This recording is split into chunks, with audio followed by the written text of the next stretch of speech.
ಸ್ನೇಹಿತರೆ ನಮಸ್ಕಾರ. ನಾನು ನಿಮ್ಮ ಆರಾಮದನ್. ಎಲ್ಲರೂ ಹೇಗಿದ್ದೀರಾ? ಫ್ರೆಂಡ್ಸ್, ಎಲ್ಲರೂ ಚೆನ್ನಾಗಿದ್ದೀರಾ ಅಂದ್ಕೊಳ್ತೇನೆ. ಮತ್ತೆ ನನ್ನ ಪ್ರತಿ ವಿಡಿಯೋ, ಪ್ರತಿ ಶಾರ್ಟ್ಸ್ಗೂ ಕೂಡ ನೀವು ಕೊಡ್ತಾ ಇರುವಂಥ ಬೆಂಬಲ, ನಿಮ್ಮ ಸಪೋರ್ಟ್ ಸದಾ ನನ್ನ ಮೇಲೆ ಇದೇ ಥರ ಇರಲಿ ಅಂತ ಹೇಳ್ತಾ ಫ್ರೆಂಡ್ಸ್, ಇವತ್ತು ನಮ್ಮ ಕರ್ನಾಟಕ ಸರ್ಕಾರ ಏನು ಈ ಸ್ವತ್ತು ಅನ್ನೋ ಕಾನ್ಸೆಪ್ಟ್ ತಂದಿದೆ, ಆ ಈ ಸ್ವತ್ತು ಬಗ್ಗೆನೇನೆ ಒಂದು ಅಪ್ಗ್ರೇಡ್ ಬಗ್ಗೆ ಮಾತಾಡೋಣ ಅಂತ ಹೇಳ್ಬಿಟ್ಟು ಈ ವಿಡಿಯೋ ಮಾಡ್ತಾ ಇದ್ದೇನೆ. ಅದು ಏನಂತ ಅಂದರೆ, ಯಾರೆಲ್ಲ ಇವತ್ತೆಲ್ಲ ಆಲ್ರೆಡಿ ಸುಮಾರು ದಿನದಿಂದ ಸುಮಾರು ತಾಲೂಕುಗಳಲ್ಲಿ ಸುಮಾರು ವಿಲೇಜಲ್ಲಿ ಎಲ್ಲೆಲ್ಲಿ ಬಾಪೂಜಿ ಸೇವಾ ಕೇಂದ್ರ ಇದೆ ಎಲ್ಲ ಕಡೆಗೂ ಕೂಡ ಪ್ರಾಪರ್ಟಿ ಟ್ಯಾಕ್ಸನ್ನು ತಗೊಳ್ತಾ ಇದ್ದಾರೆ. ಯಾಕಂತಂದರೆ ಎಲ್ಲ ಕಡೆಗೂ ಕೂಡ ಇವಾಗ ಬೆಂಗಳೂರು ಒನ್ ಆಗ್ಬೋದು, ಸಕಾಲ ಆಗ್ಬೋದು, ಬಾಪೂಜಿ ಸೇವಾ ಕೇಂದ್ರ ಆಗ್ಬೋದು, ಪ್ರತಿಯೊಂದು ಕಡೆಗೂ ಕೂಡ ಇವಾಗ ಬ್ರಾಂಚಸ್ ಓಪನ್ ಆಗಿದೆ. ಅದರಲ್ಲೂ ಬಾಪೂಜಿ ಸೇವಾ ಕೇಂದ್ರ ಬಂದ್ಬಿಟ್ಟು ನಮ್ಮ RDPR, rural development and planning authority ಎಲ್ಲ ಕಡೆಗೆ ಇದೆಯೋ ಎಲ್ಲೆಲ್ಲೂ ಕೂಡ ಬಾಪೂಜಿ ಕೇಂದ್ರ ಪ್ರತಿಯೊಂದು ಕಡೆಗೂ ಓಪನ್ ಮಾಡ್ತಾ ಇದೆ ಬ್ರಾಂಚಸ್ಸನ್ನು. ನೀವು ಅಲ್ಲಿಗೆ ಹೋಗ್ಬಿಟ್ಟು ನಿಮ್ಮ ಮೊಬೈಲ್ ನಂಬರನ್ನು ರಿಜಿಸ್ಟರ್ಡ್ ಮಾಡಿಸಿ ನಿಮ್ಮ ಪ್ರಾಪರ್ಟಿ ಡೀಟೇಲ್ಸನ್ನು ಕೊಟ್ಟು ನೀವು ಟ್ಯಾಕ್ಸ್ ಪೇ ಮಾಡಿ ಬರ್ಬೋದು. ನೋಡಿ, ನಿಮಗೆ ಈ ಥರ ನಮೂನೆ 3 ಅಂತ ಬರುತ್ತೆ. ನೀವು ಟ್ಯಾಕ್ಸ್ ಪೇ ಮಾಡಬೇಕು ಅಂತ ಅಂದರೆ ನಿಮಗೆ ನಮೂನೆ 3 ಅಂತ ಹೇಳಿಬಿಟ್ಟು ಬರುತ್ತೆ. ಈ ಥರ ಬರುತ್ತೆ ನೀವು ಟ್ಯಾಕ್ಸ್ ಪೇ ಮಾಡಿದ್ರೆ. ಯಾಕಂದ್ರೆ ಇಲ್ಲಿ ಒಂದೊಂದು ಕೂಡ ಜನ ಪ್ರತಿಯೊಂದು ಡಾಕ್ಯುಮೆಂಟ್ ಬಗ್ಗೆ ಕೂಡ ನಾನು ಇನ್ಮೇಲೆ ವಿಡಿಯೋಸ್ ಅನ್ನ ಮಾಡ್ತಾ ಇದ್ದೇನೆ. ಯಾಕಂತ ಅಂದ್ರೆ ಸುಮಾರು ಜನಗಳಿಗೆ ಆ ಡಾಕ್ಯುಮೆಂಟ್ಸ್ ಬಗ್ಗೆ ಐಡಿಯಾ ಇಲ್ಲ. ನಾನೇನೋ ಹೇಳ್ತೀನಿ, ಏನೋ ತಗೊಬನ್ನಿ ಅಂತೀನಿ, ಆದ್ರೆ ಜನಗಳು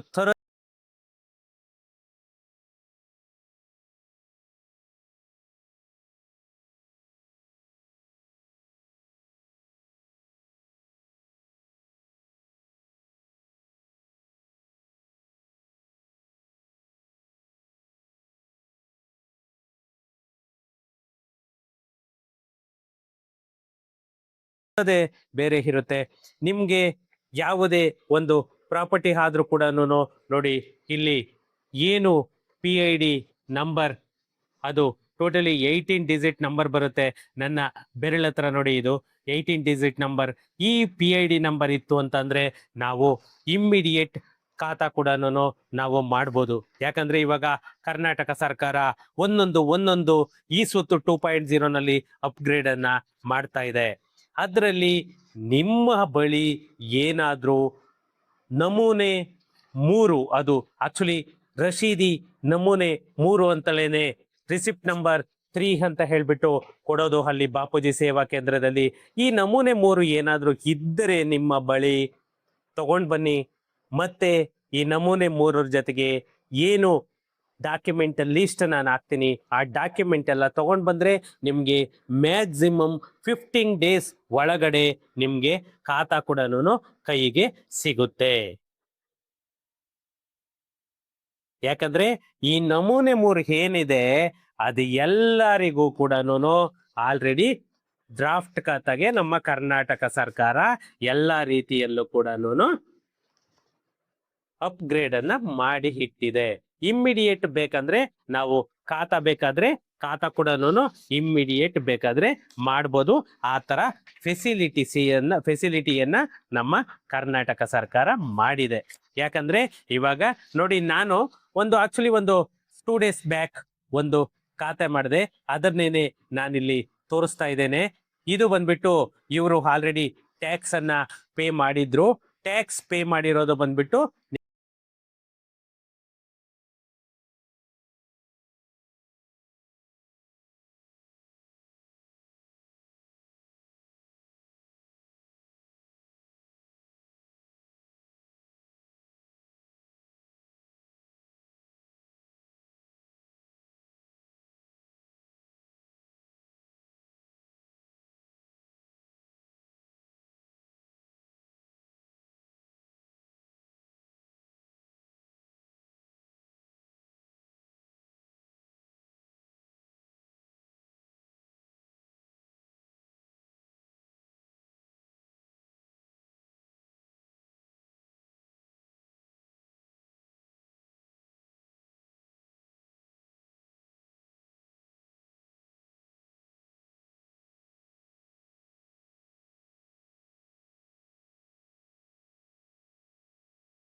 ನಿಮ್ಗೆ 11B ನಾನಿಲ್ಲಿ ಝೂಮ್ ಮಾಡಿ ಕೂಡ ನಾನು ತೋರಿಸ್ತಾ ಇದ್ದೇನೆ.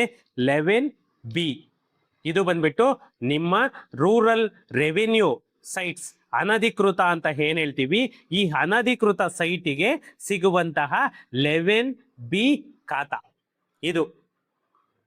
ಈ 11B ಖಾತಾ ಬಂದ್ಬಿಟ್ಟು ನಿಮ್ಗೆ ಪ್ರತಿಯೊಂದು ಪ್ರಾಪರ್ಟಿಗೂ ಕೂಡ ಯಾವ್ಯಾವ್ದು DC ಕನ್ವರ್ಷನ್ ಆಗಿದೆ, ಯಾವ್ಯಾವ್ದು ರೆವೆನ್ಯೂ ಲಿಮಿಟ್ ಅಲ್ಲಿ ಸರ್ವೆ ನಂಬರ್ ಅಲ್ಲಿ ಇದೆ, ಪ್ರತಿಯೊಂದಕ್ಕೂ ಕೂಡ ಇದೇ ಖಾತಾ ಸಿಗೋದು 11B. ಇದರಲ್ಲಿ ವಿತ್ ಕಸ್ಟಮರ್ ಫೋಟೋ ಮತ್ತೆ ನಿಮ್ಗೆ ಪ್ರಾಪರ್ಟಿ ಫೋಟೋ ಕೂಡ ನಿಮ್ಗೆ ಬರುತ್ತೆ. ಇದು ನೀವು ಕನ್ಫ್ಯೂಷನ್ ಮಾಡ್ಕೋಬೇಡಿ. ಹೊಸದಾಗಿ ಅಪ್ಲಿಕೇಶನ್ ಹಾಕಿರೋರು ಸರ್ವೆ ನಂಬರ್ ಇರುವಂತವ್ರು ಇನ್ನು ವೆಯ್ಟ್ ಮಾಡಬೇಕು.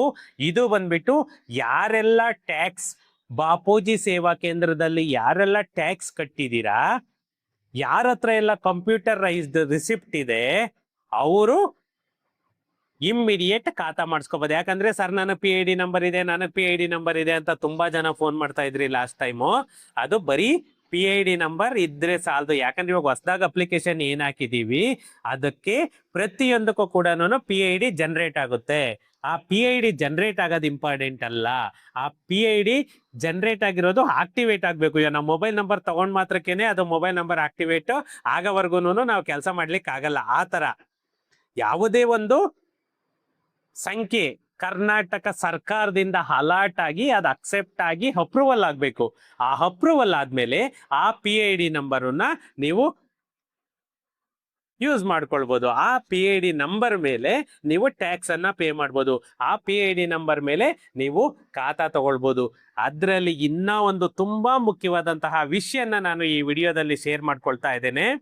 ಯಾರ್ಯಾರ್ದು ಈ ಖಾತಾ ಮಾಡಿಸ್ಕೊಳ್ತೀರಾ, ಈ ಸ್ವತ್ತು ಮಾಡಿಸ್ಕೊಳ್ತೀರಾ, ಅವರು ಪ್ರತಿಯೊಬ್ರು ಕೂಡ ಇದನ್ನ ಚೆಕ್ ಮಾಡ್ಕೊಳ್ಳೇಬೇಕು.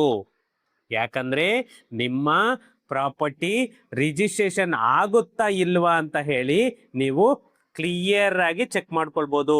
ಖಾತಾ ಆದ್ಮೇಲೆ ಸುಮ್ಮನೆ ನನ್ನ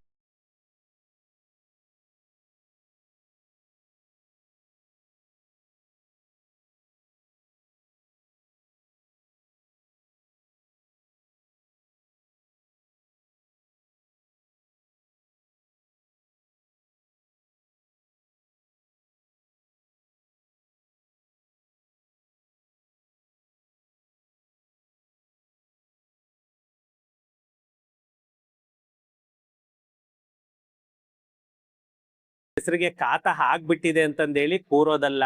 ನೋಡಿ, ಈ ಪ್ರಾಪರ್ಟಿ ನಾನ್ ಖಾತಾ ಮಾಡಿರೋದು ಆಕ್ಚುಲಿ ಇದು ಪಕ್ಕ ನೀವು ರಿಜಿಸ್ಟ್ರೇಷನ್ ಅನ್ನ ಮಾಡ್ಬೋದು.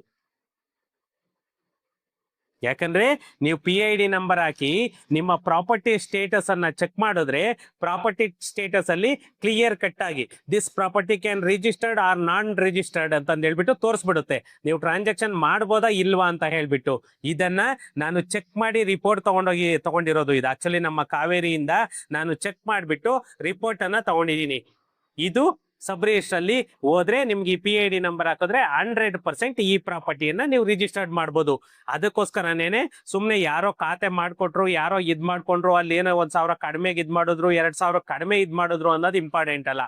ಆ ಕೆಲಸ 100% ನಮಗ್ ಪ್ರಾಪರ್ ಆಗಿ ವರ್ಕ್ ಆಗಿದ್ಯಾ ಅನ್ನೋದು ಇಂಪಾರ್ಟೆಂಟ್. ಯಾಕಂದ್ರೆ ನೀವು ಈ ತರ ಚೆಕ್ ಮಾಡ್ಕೊಬಿಟ್ರೆ ನಾಳೆ ನೀವು ಪ್ರಾಪರ್ಟಿ ಸೇಲ್ ಮಾಡ್ಬೇಕಂದ್ರೂ ಕೂಡ ನಿಮ್ಗೆ ಯಾವುದೇ ತರಹ ಪ್ರಾಬ್ಲಮ್ ಇರೋದಿಲ್ಲ. ಆದ್ರಿಂದ ಪ್ರತಿಯೊಬ್ರು ಕೂಡ ನಿಮ್ಗೆ ಯಾರೆಲ್ಲನೂ ಕಂಪ್ಯೂಟರೈಸ್ಡ್ ಟ್ಯಾಕ್ಸ್ ಪೇಡ್ ರಿಸಿಪ್ಟ್ ಇದೆ ಅವರು ಇಮ್ಮಿಡಿಯೇಟ್ ನೀವು ತಗೊಂಡ್ ಬಂದ್ರೆ ನಾವು ಖಾತಾ ಕೂಡ ಮಾಡ್ಕೊಡ್ತೇವೆ. ಮತ್ತೆ ಇದು ಪ್ರಾಪರ್ಟಿ 100% ಟ್ರಾನ್ಸಾಕ್ಷನ್ ಆಗೋ ತರ ಕೂಡ ನಾವು ಮಾಡಿ ಕೊಡ್ತೇವೆ. ಇನ್ನು ಹೊಸದಾಗಿ ಏನೆಲ್ಲ ಅಪ್ಲಿಕೇಶನ್ ಹಾಕಿದೀರಾ ಅವರು ಖಂಡಿತ ಕಾಯ್ಬೇಕು. ಯಾಕಂತಂದ್ರೆ ಆಲ್ರೆಡಿ PDO ಲಾಗಿನ್ ಅನ್ನೋದು ಸ್ಟಾರ್ಟ್ ಆಗಿದೆ, ಇನ್ನು ಪ್ರೆಸಿಡೆಂಟ್ ಲಾಗಿನ್ ಬಾಕಿ ಇದೆ. ಯಾಕಂದ್ರೆ ಇವಾಗ ನೀವು ಯಾವುದೇ ಪ್ರಾಪರ್ಟಿ ಚೆಕ್ ಮಾಡಿದ್ರು ಕೂಡ ಆಲ್ರೆಡಿ PDO ಹತ್ರ ಇದೆ.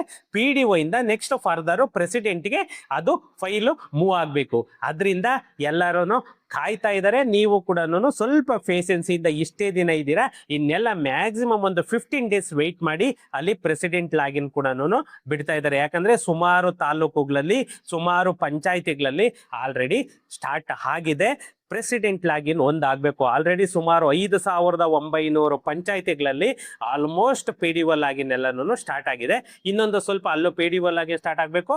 ಪ್ಲಸ್ ನಿಮಗೆ ಪ್ರೆಸಿಡೆಂಟ್ ಲಾಗಿನ್ ಪೆಂಡಿಂಗ್ ಇದೆ. ಅದೊಂದು ಆಯ್ತು ಅಂತಂದ್ರೆ ಇಮ್ಮಿಡಿಯೇಟ್ ನೀವು ಅಪ್ಲಿಕೇಶನ್ ಹಾಕಿದ್ರೆ ಮ್ಯಾಕ್ಸಿಮಮ್ 1 ವೀಕ್ 10 ಡೇಸ್ ಒಳಗಡೆ ನಿಮ್ಗೆ ಖಾತಾ ಸಿಗುತ್ತೆ. ಇನ್ನು ಇವಾಗ ಯಾರೆಲ್ಲ ಅಪ್ಲಿಕೇಶನ್ ಹಾಕಿಲ್ಲ ಅವರೆಲ್ಲರೂ ಕೂಡ ನೀವು ಯಾವ್ದಾದ್ರು ಕಂಪ್ಯೂಟರ್ ಸರ್ವಿಸ್ ಸೆಂಟರ್ಗಾದ್ರೂ ಹೋಗಿ ಅಥವಾ ನಮ್ಮ ಆಫೀಸಿಗಾದ್ರೂ ಬಂದ್ರೆ ನಿಮ್ಗೆ ಏನು ಅಪ್ಲಿಕೇಶನ್ ಅನ್ನ ಹಾಕೊಡ್ಬೇಕು ಅಥವಾ ಖಾತೆ ಕೂಡ ಮಾಡ್ಕೊಡ್ಬೇಕಂದ್ರೂ ಕೂಡ ನಮ್ಮ ಆಫೀಸಿಂದ ನಾವು ಪ್ರೊವೈಡ್ ಮಾಡ್ತಿದೀವಿ. ಯಾರಿಗೆಲ್ಲ ಈ ಖಾತಾ, ಈ ಸ್ವತ್ತು, ಈ ಆಸ್ತಿ ಬೇಕು ಅವರೆಲ್ಲರೂ ಕೂಡ ನನ್ನ ನಂಬರಿಗೆ ಕಾಂಟ್ಯಾಕ್ಟ್ ಮಾಡ್ಕೊಂಡು ನೀವು ಮಲ್ಲೇಶ್ವರಂ ಅಲ್ಲಿರುವಂತಹ ನಮ್ಮ ಆಫೀಸ್ಗೆ ವಿಸಿಟ್ ಮಾಡ್ಬೋದು. ಇಲ್ಲಿ ಬಂದ್ರೆ ನಾವು ಒಂದು ನಾಮಿನಲ್ ಫೀಸ್ ಅನ್ನ ತಗೊಂಡು ನಾವು ಅಪ್ಲಿಕೇಶನ್ ಅನ್ನ ಹಾಕೊಡ್ತೀವಿ. ಪ್ಲಸ್ ನಿಮ್ಗೆ ಖಾತಾ ಬೇಕಾದ್ರೂ ಕೂಡ ಮಾಡ್ಕೊಡ್ತೀವಿ. ಅಥವಾ ನಿಮ್ದೇನಾದ್ರೂ ಪ್ರಾಪರ್ಟಿ ಇಶ್ಯೂಸ್ ಏನಾದ್ರು ಇದ್ದು ಅಥವಾ ರಿಯಲ್ ಎಸ್ಟೇಟ್ಗೆ ಸಂಬಂಧಪಟ್ಟಂತಹ ಏನೇ ಸರ್ವಿಸ್ ಬೇಕಂದ್ರೂ ಕೂಡ ಯಾವುದೇ ಆಗಿರ್ಲಿ, ಒಂದು ಕನ್ಸ್ಟ್ರಕ್ಷನ್ ಆಗಿರ್ಲಿ, ಒಂದು ಆರ್ಕಿಟೆಕ್ಚರ್ ಆಗಿರ್ಲಿ, ಒಂದು ಬ್ಯಾಂಕ್ ಲೋನ್ ಆಗಿರ್ಲಿ, ಅಥವಾ ಒಂದು ಸಿವಿಲ್ ಕೇಸಸ್ ಆಗಿರ್ಲಿ, ಅಥವಾ ಒಂದು ಖಾತೆ ಪಾಣಿ ಏನೇ ಆಗ್ಬೇಕಂದ್ರೂ ಕೂಡ ನನ್ನ ನಂಬರಿಗೆ ಕಾಂಟ್ಯಾಕ್ಟ್ ಮಾಡ್ಕೊಂಡು ನಾನು ಹಾಕಿರುವಂತಹ ಅಡ್ರೆಸ್ಗೆ ಬಂದ್ರೆ ನಾವೆಲ್ಲ ರೀತಿಯ ರಿಯಲ್ ಎಸ್ಟೇಟ್ ಸರ್ವಿಸ್ ಅನ್ನ ಪ್ರೊವೈಡ್ ಮಾಡ್ತೀವಿ. ಓಕೆ ಫ್ರೆಂಡ್ಸ್, ಸಿಗೋಣ ನೆಕ್ಸ್ಟ್ ವಿಡಿಯೋದಲ್ಲಿ. Thank you.